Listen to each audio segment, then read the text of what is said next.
নমস্কার বন্ধুরা, আর একটি ইন্টারেস্টিং রেসিপির সাথে আমার চ্যানেলে আপনাদের সবাইকে স্বাগত জানাচ্ছি। এখন শীতকালীন দেখুন এখানে বাঁধাকপি নিয়েছি। বাঁধাকপিটা খুব ভালো মতো ধুয়ে কেটে পরিষ্কার করে নিয়েছি। বাঁধাকপি দিয়ে আমি পকোড়া বানাবো।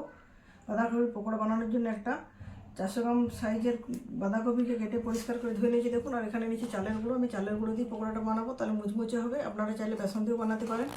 আর এখানে নিয়েছি কুচানো ধনে পাতা, কুচানো কাঁচা লঙ্কা, আর এখানে আছে আদা, একটা শুকনো লঙ্কা আর জিরা বেটে নিয়েছি। আর এখানে আছে হলুদ, লবণ, লঙ্কা গুঁড়ো, কালো জিরে। প্রথমে লবণ আর হলুদ দিয়ে কপিটাকে খুব ভালো মতো করে মেখে নিচ্ছি।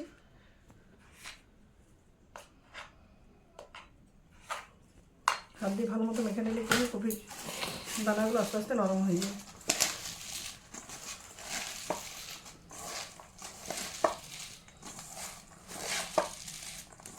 যাচ্ছে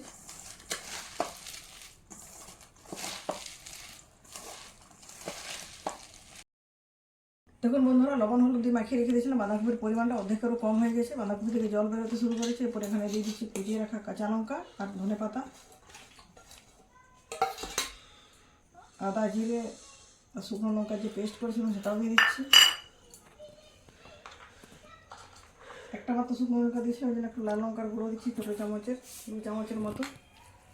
তো চালের গুঁড়ো কম করে দিয়ে আস্তে আস্তে মেখে নিচ্ছি। খুব বেশি পরিমাণ চালের গুঁড়োর প্রয়োজন এখানে হবে না। বেশি চালের গুঁড়ো দিলে বড়াটা মুচমুচে হয় না, শক্ত হয়ে যায়। কম করে অ্যাড করবো। মাখতে মাখতে সেটা বুঝতে পারবো, এখন বলতে পারছি না কতটা লাগবে।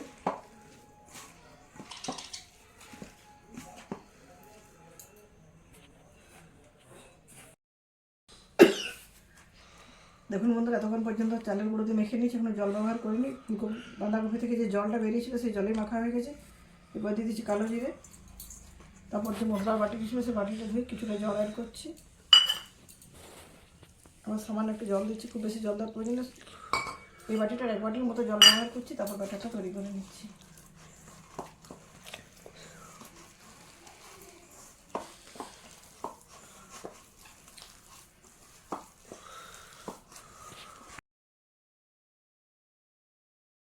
এখন বন্ধুরা, পকোড়ি ভাজার জন্য কড়াইতে সরষের তেল বসিয়ে দিচ্ছি। তেলটা গরম হয়ে গেছে, ধোঁয়া উঠছে। ধোঁয়াটা গরম তেলে পকোড়িগুলো ভেজে নেব। ব্যাটার দেখুন তৈরি হয়ে গেছে, কি দুর্দান্ত কালারটাও হয়েছে। আর এইভাবে ঘনত্বটা করবেন। ছোটো ছোটো করে পকোড়িগুলো ভেজেছি।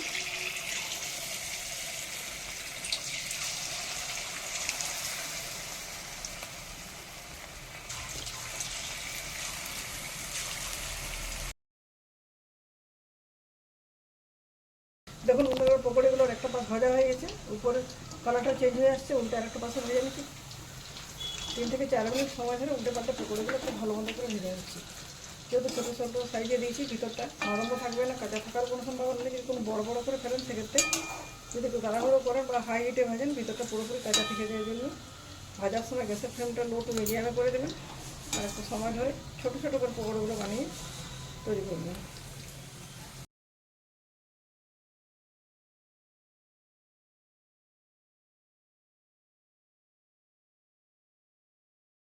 দেখুন বন্ধুরা, 3-4 মিনিট সময় ধরে উল্টে পাল্টে পকোড়িগুলো লাল লাল করে ভেজে নিচ্ছি। একটু মুচমুচে হয়েছে, তেল থেকে তুলে নিচ্ছি।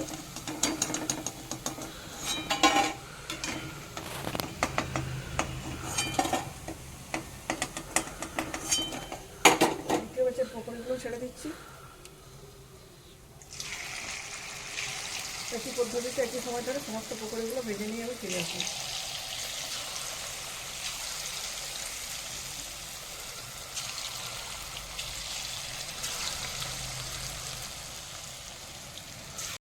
তো বন্ধুরা দেখুন, আমার বাঁধাকপির সমস্ত পকোড়াগুলো ভাজা হয়ে গেছে। আমি ছোটো ছোটো সাইজের করেছি, এগুলো খেতেও ভালো লাগে, খুব মুচমুচে হয়।